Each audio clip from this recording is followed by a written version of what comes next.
Should you buy Gray Zone Warfare? I've been getting asked this a ton, so I figured we'd make a relatively quick video to get the info out there in as condensed of a manner as I can so I can best answer this question. Because it's not just an easy yes or no. Now, if you don't know what that is, Gray Zone Warfare is a new tactical first-person shooter, open world shooter looter, throw whatever name you want to get at it. It's best described in my mind as if Arma and DayZ had a child, sort of, and that child was raised by Tarkov, maybe. If you want to know more about it, that's not what this video is though, so go look either at one of mine or other content creators. There's going to be tons of them out there explaining what the game is. So back to the question, should you buy Gray Zone Warfare? Now that I can't answer for you, because if you should buy it or not buy it is entirely dependent on what kind of a gamer you are. Now, if I was talking to a friend, I would ask them these 5 questions. First, do you have a high tolerance for bugs or glitches in a game and are willing to spend your own time tuning your system and settings to optimize your experience? And this is important because Gray Zone is in pre-alpha. It is chock full of bugs. You are going to fall through the map. You're going to get stuck. You're going to lose kits. You're going to have 20, 30, 40 minutes, maybe an hour progression reset.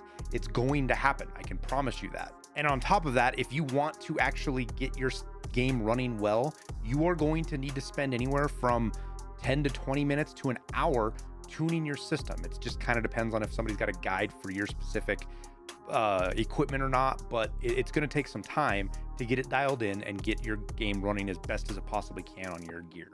Now, the next question is, are you willing to play an incomplete and unfinished product? That's exactly what this is. By the developer's own statement, they're only about 30% in far as content into the game of what they want to end up with. And by content, that means features, that means like actual quests and stuff in the game and mechanics and all that kind of stuff.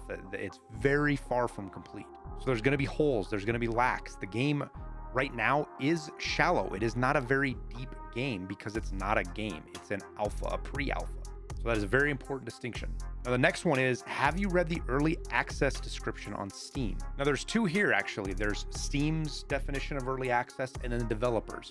And you can read both, but the developers is kind of, I don't want to call it corporate mumbo jumbo, but it's definitely a marketing pitch. So it's not as important, at least not in this context. I read it. It's cool because it tells you what they're planning to do, but what's more important is what early access is on Steam. And the very first line says you're going to get immediate access to games that are being developed with the community's involvement. This isn't a finished project, and nobody is claiming it is. But the upside of that is usually you're getting in on the game cheaper than when it goes live, and you can potentially and probably will impact the development of Gray Zone Warfare. You can put feedback in there, and just you playing it and breaking stuff and finding glitches and bugs is going to lead to changes in the game. Now, the next one is one that's super important to me because it's a mindset thing, and it's going to decide how you look at a lot of what comes out of this whole exchange you have with the developer. And it is, do you want your money to be a sign of support versus an exchange for a product?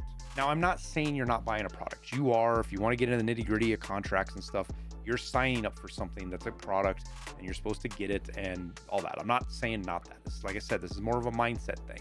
For me, when I get into early access games and I decide to play them and give them money, I do that as a sign of support and confidence in the developer I'm getting behind. That doesn't always work out, but that's how I look at it.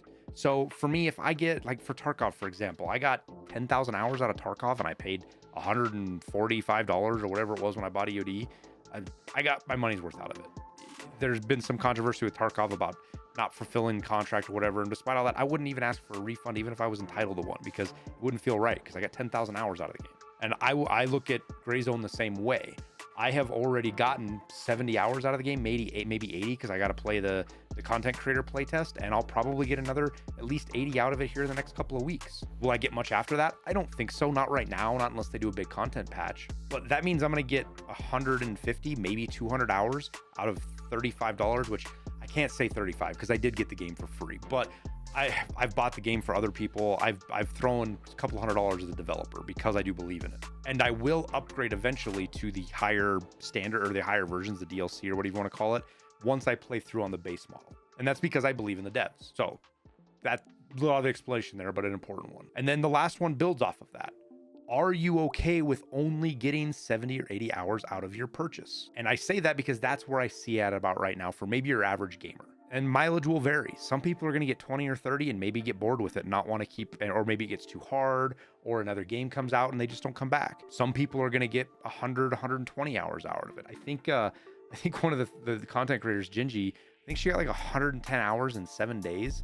She was grinding. She's a streamer, so that's a little bit different, but there's going to be people out there that get that as well. But like I said, 70 to 80 hours, I think is a fair guess for what, as the game sits right now, what you're going to get out of your $35.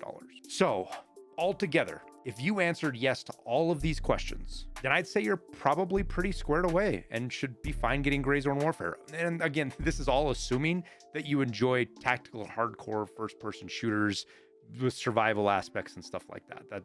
That's a given, I guess. If you're a Fortnite player or an Age of Empires player or something like this game might not be for you, so keep that in mind. Now, if you said no to even one of these, it would be worth diving into that specific question specifically and analyzing it, but you're still leaning more towards yes than no. None of these are real deal breakers, but they could affect how you look at the process. But if you answered no to 2 or more of these, I would really start to be worried about recommending this game to someone in its current form. Gray Zone is a pre-alpha early access release. This means a ton of content is missing. It's chock full of bugs. It's not optimized very well, though it runs better than I expected. And it's going to change a ton over the coming months and years. Yes, that's right, years. This game is going to be years from being complete. And that's by the developer's own statements, not just by my own opinion. And to add to that, as I make this video, we are in the first few days of this launch, which means there will be severe issues. Everything from server problems, growing pains for matchmaking, crippling bugs, and constant crashes for some folks. Over the first few days, we've seen a non-insignificant number of players lose their heads. And I don't mean they got angry. I mean they literally lost their head in their game. And while this isn't too big of a deal, and it's actually kind of funny, the bigger problem is that this bug is associated with other problems like gear just being lost or vanishing, the inability to access your locker, which pretty much renders the game unplayable, and the secure container vanishing, which is a huge kind of part of the game loop and something that's important. It's literally the single item you're never supposed to lose, and it just vanishes for some people. In addition with this, people with even higher end systems are reporting constant crashes and freezes. Then you get to the servers. They can be unstable and laggy, tend to crash at least a couple of times a day, and you can end up in long queues just waiting to get into the game. Now, I know it sounds like I just torched the game, burned it to the ground, but none of this stuff is all that bad to me. Now, granted, I've been playing Tarkov for over 4 years, so my tolerance for bugs and glitches is probably only surpassed by regular Star Citizen players, but there is a shining light at the end of the tunnel, and it's not a train. The dev team is over the top communicative.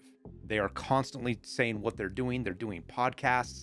They're open and very honest with everything. The COO, the guy that runs the whole system, Merrick, he came out, even talked about, where the money's going and what they need, what the 35 versus the 50 versus the 80 versus the $100 versions are getting, how much they get to see.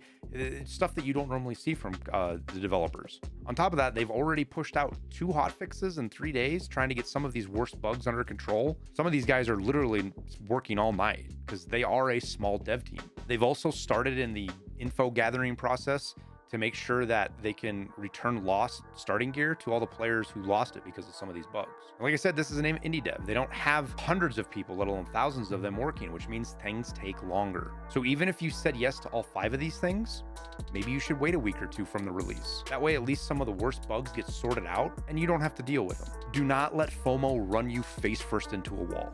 The game isn't going anywhere, and you're not going to lose out on anything by playing or buying the game in 2 weeks and playing it then versus playing it today. If anything, you're going to benefit because you're going to have guides, you're going to have walkthroughs, the worst bugs are going to be sorted out, you're going to be able to get your questions answered, and you're not going to be competing in the low-level zones with everybody else for kills and quests and things like that. Now me, I'm all in on this game. Just like Tarkov, there's going to be good times and bad. This is a really cool project. I like what they're doing.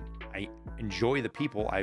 Some of them I know better than others, but I like the ones that are working on it. And I'm excited for what this is going to do for the genre. It might fail. And I say that because just today I read something about Take-Two laying a bunch of people off and KSP2 maybe getting axed. And that's another one of my games that I was so hopeful for early access. But that is part of the risk with early access. You don't know if the game's going to get completed. Now you can buy in, maybe provide some feedback that impacts the development of the game, and enjoy the ride. or you could just walk away and never look back. Whatever your decision, I just hope this video helped making it. And if you're still on the fence, come check out my stream or anyone else's stream that you enjoy watching. It won't take long to get a feel for the game after that, and then just trust your gut. But we'll wrap it up there. Appreciate you guys from watching. Don't forget that like and subscribe button. We're going to be doing tons of Gray Zone content, guides, and various things to get you guys up to date. So appreciate your support there, and hopefully we'll see you in the jungle.